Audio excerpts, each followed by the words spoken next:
Eto na mga kabasketball, game day na ng ating pambatong si Kai Sotto at debut game niya dito nga sa Koshigaya Alpas na magdi-debut din dito nga sa Division 1 ng Japan P-League kung saan makakalaban nila etong malakas na kupunan ng Albark Tokyo at makakabanggaan etong ating pambatong si Kai Sotto etong apat na big man mula sa Spain, Lithuania, Brazil at Japan.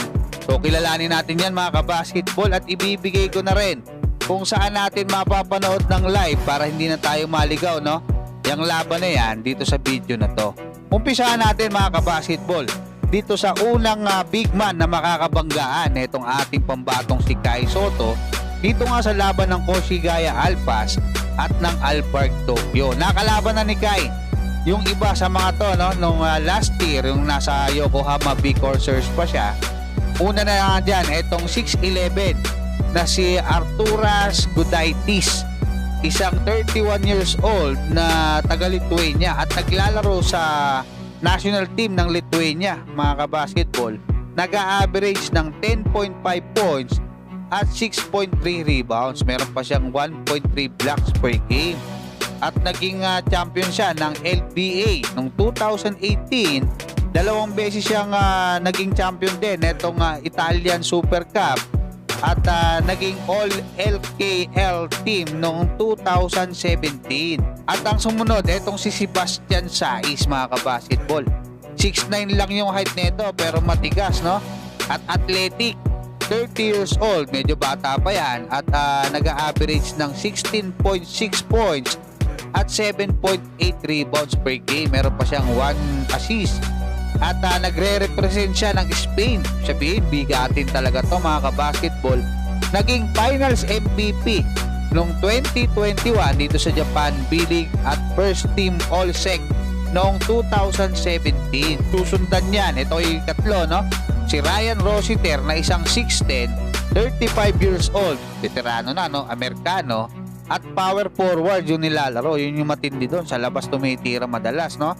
At nag-a-average ng almost 11 points, 9 rebounds per game at 4 assists. Ang tindi, meron pang 1 steal.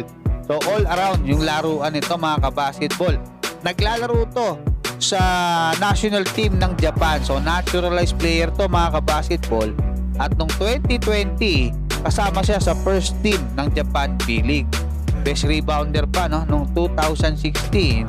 At marami rin siyang award mga kabasketball. At ang panghuli, siguro nakikilala nyo, no? Especially yung mga nanood nung FIBA OQT. Isa to sa mga bumubuhat doon sa Brazil, no?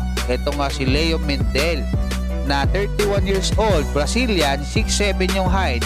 Naglalaro doon sa national team ng Brazil at nag-a-average ng 14.5 points, 5 rebounds at almost 3 assists at 1 steal per game.